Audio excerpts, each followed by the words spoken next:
Hey guys, what's up? It's on my DT. Just a quick intro. I kind of want to talk to you guys as I show you the space I'm going to be using. I kind of want to talk to you guys about how I'm going to be pivoting my business from what it is now and hopefully increasing profitability in a startup fledgling. Not fledgling as in a negative term, but fledgling as in new, struggling to break out a card store, right? So as we kind of flip and you can see kind of how my store is constructed and don't get me wrong, it is a total mess and I am doing things on a budget, right? But when you really look at my store, it's not a lot of coherent things and there's a giant mess. I let my daughters come in here and help me, but I got flags and tools and knickknacks, and then I got the toys for the kids, and then in the back, I don't know if you can see it, but that's kind of like the card station over there with all the Pokemon stuff and kind of a little workstation. This is the card playing area, but my wife has all of her salon stuff because we are closing down her salon. Well, not closing it down, just someone is renting it out, and she's going to stay home with the kids. But guys, so I kind of want to focus in kind of on this back area here. I know it's kind of hard to see, but I'm going to come back to the front of the store to show you guys what I want to do. So really what I want to pivot to, right, is the name of my store is the Hangout and Wonder Emporium. The Wonder Emporium was for the idea of kind of the Pokemon cards, and the Hangout part was going to be like kids could come in and play board games and card games. I teach them how to play Pokemon and all those things, teach them how to play Settlers of Catan, whatever. But what's hard about that is that it's sometimes very hard to monetize, right? And so there's a few ways you can monetize it. You can monetize it with snacks and drinks, which in the state of Kansas sometimes puts you into being a convenience store. So you have to be very careful with what you serve, how much you serve, how it serves, things like that. So pretty much like from my understanding, no. I mean, if you serve any kind of food or drink, that you have to be in there. So that's a little concern. If you have a lot of kids coming in, I think it's okay. But for me, I have a small group after school. Okay, or you somehow monetize, or not somehow monetize, but the second way is like they come in and they buy stuff when they're hanging out, okay? Well, that works out, but the problem is a lot of times kids come in, they hang out, they don't spend any money. Like if they don't have incentive to spend money, they don't, right? And so what happens a lot of times is, even though it makes me upset, they're already buying the Pokemon cards at Walmart because their parents are going to spend money. They got paid, they're getting groceries, they go, can I get this $4.18 Pokemon card pack at Walmart? The parents say sure, they throw it in there. But if they ask for $5 to go down to my store, the parents go no. And which is annoying, but it's just the way the world works, right? So that's the second way to monetize it. And the third way is somehow like you directly monetize like the entertainment value, right? So you do some kind of like you can come in and hang out, and it's like $20 for the whole week. You can come and hang out, and you can maybe you have some video games set up, you have some other things set up, right? But so what I want to transition to, right, is to how to monetize this a little bit, is get monetizable entertainment, right? So what's the first thing we come to when we think about that? For me, is I think about arcades of the past, things like that, right? Well, the problem with arcades is everyone has a PlayStation, Switch, Xbox at home. So they're not as profitable as they used to be. They use electricity, and you make your investment back a quarter at a time. And they're still expensive. Look up an actual arcade cabinet. They're pricey. They haven't gotten cheaper. So the investment is still stuck back in the 80s. I'm not saying that if you have a Pac-Man in your store, will people come and play? Oh, yeah, most definitely. Everywhere I see arcade cabinet, people play it. The problem is that, if you go spend, let's say $5,000 on one, that's probably cheap, to be honest with you. I don't even know if you can get one for $5,000. Are you going to make that investment back a quarter at a time?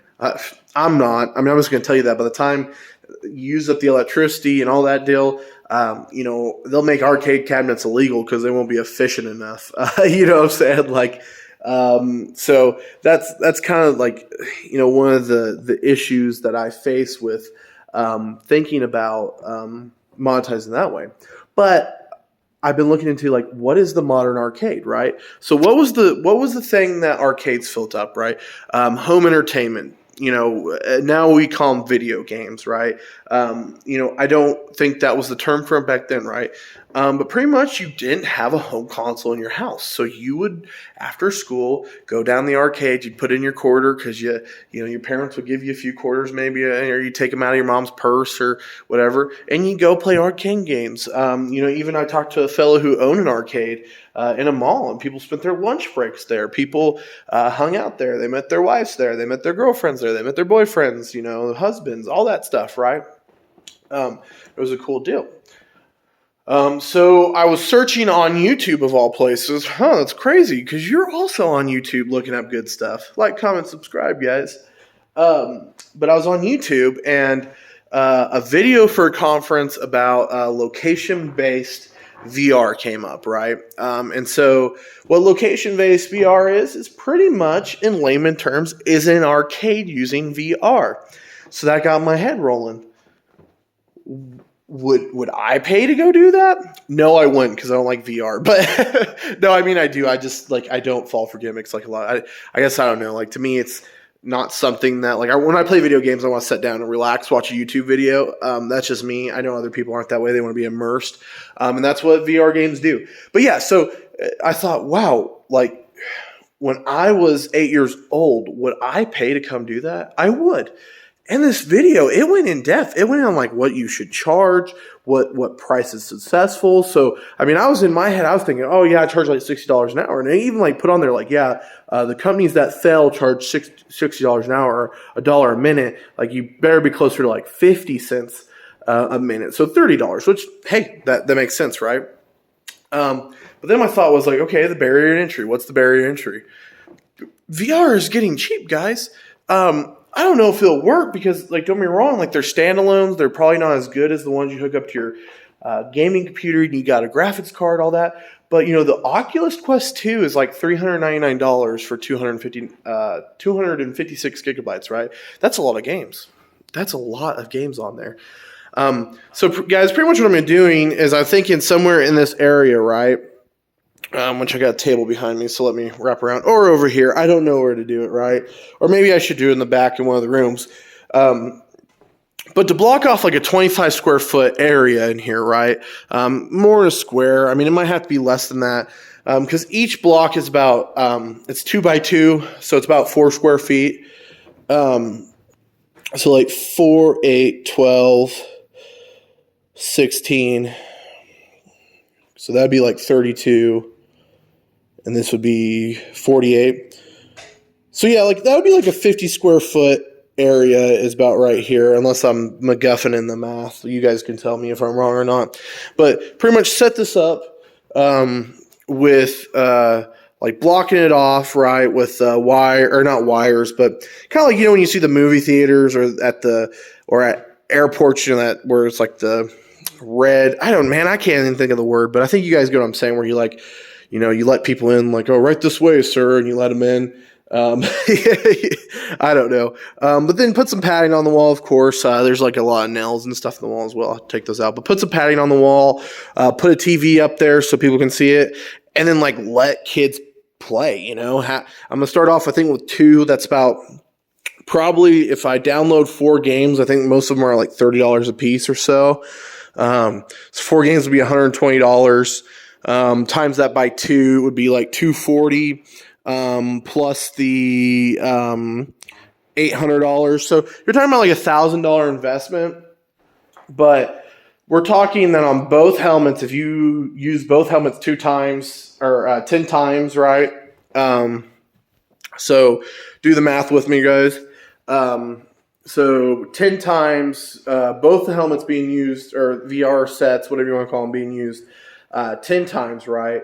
Hour sessions at 50 cents a minute, right? It's $30. So right there would be a $600 return. That would be over, well, let's just say that's roughly a 50% return in the span of I would hope that maybe that would be the first week.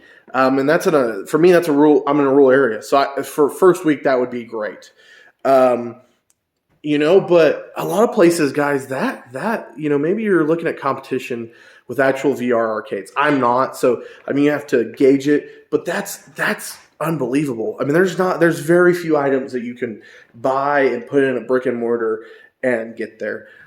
So guys, if you have any ideas what I should put in my store slash, I guess, turn it into an arcade, please leave me a comment down below. I'd like to know because maybe there's something out there. Like I was thinking pachinko as well, but I don't know if that's considered gambling or not in the state of Kansas.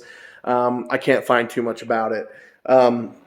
But yeah, just let me know what you guys think about the VR arcade. If you think it's something that will even work, and also let me know if you have any ideas of what else I should do. I will most likely do if it's a good idea. All right, guys. It's been on my DT.